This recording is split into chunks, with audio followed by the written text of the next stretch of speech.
was a romantic tale about a very beautiful young lady named Viola, who lived in the 16th century in a far-off Italian town. And it seemed that poor Viola had a very serious problem. Her father, a wealthy duke, had arranged for her to marry a rich old nobleman, but she was in love with a poor young artist. And it seems that when the poor young artist tried to help her escape, the father discovered them, and he banished the young man from the kingdom, and he forced Viola to proceed with the arranged marriage at a masked ball. Now, can you imagine my Jo letting her heroine marry a man she didn't love? Oh, no. There appeared a witch, and she cast a sleeping spell over the old nobleman, and she disguised the young man to look exactly like him. So it wasn't until after the wedding was over that Viola discovered that her new husband was indeed her true love. And it was with that story that my 15-year-old Jo took her first step toward becoming a professional writer.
More windows are draped with Burlington House draperies than any other draperies in the world.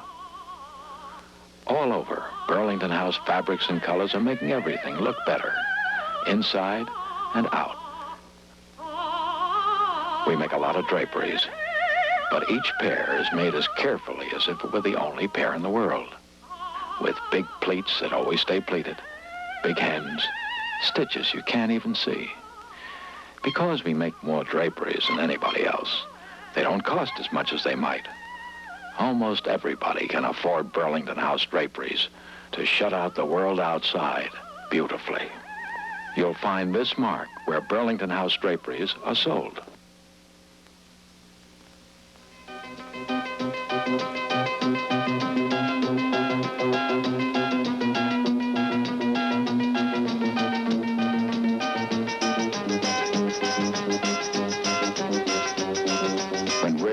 Isn't where you want to be. Runaway. And the Runaway Plaids by Gailey and Lord. They were made for the kind of woman who does what she wants, when she wants to. The kind of woman who isn't afraid to be out on her own. The Runaway Plaids. For all the unknown places a woman like that would run away to.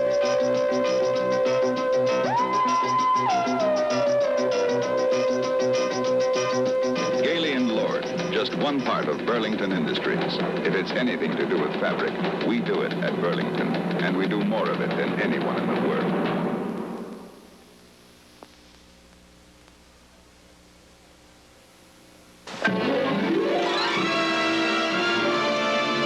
I have so many memories of that long year when Father was away, good things mostly. But it was late in November. Our fortunes started to change. Now that I look back on it, I can recall the precise moment. It was Joe's birthday party. The youngsters had been playing musical chairs. I brought in Joe's birthday party, and then Hannah gave me the fateful telegram. Mrs. March, her husband is very ill. Come at once. Well, I almost fainted, and the girls didn't know what to do. Thank heaven for Hannah. She assigned duties to everyone to make preparations for my trip to Washington, D.C., and then Brooke offered to escort me and help me in the hospital. I was so grateful. But it was Joe's sacrifice that touched us all so deeply. To pay for my trip, she'd sold her beautiful long hair. I'm sure Joe will never forget that birthday.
Those were terribly trying days for us. We felt so helpless.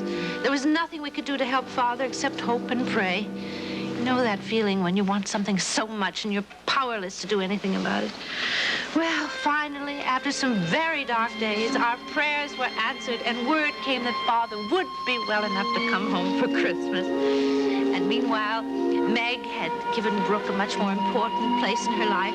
I had brought up the girls to believe that the most wonderful thing that can happen to a girl is to be chosen and loved by a truly fine man. So Meg was hoping that Brooke would choose her. But there was nothing she could do about it because I also brought her up to be a lady and not a bold, forward girl. Well, that glorious day when Brooke accompanied Father home from the hospital, he also proposed. Anna had just announced dinner, and we'd all gone into the dining room, all except Meg and Brooke. He'd chosen that final moment alone to ask her to become his wife. Oh, many prayers were answered that day.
is being sponsored by Burlington Industries.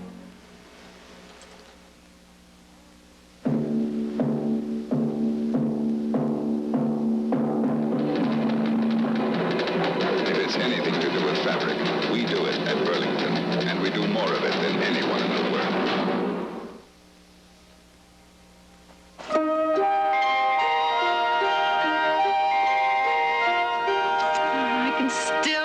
Meg's wedding. It was early June, and the air was sweet with the smell of lilies of the valley. The wedding itself was small because Meg had said, "I want only those around me whom I love, and to them I want to feel and be my familiar self." So she wore her hair down and a simple white gown that she had made herself. I think one of the happiest days of a mother's life is when her daughter marries a tender, loving man. And although Brooke was quite poor, I knew Meg would be exceedingly rich in his love. And that, after all, is the only thing that matters.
And so a hard year for the March family turned out to be a good year also, which is often the way.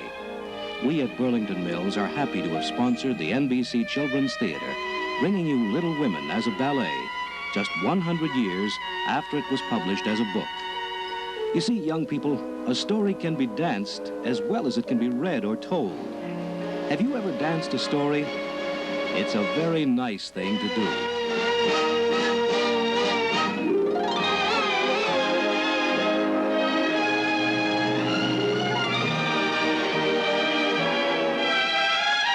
Next week, see Wild Kingdom and the new adventures of Huckleberry Finn, in color at their regular times.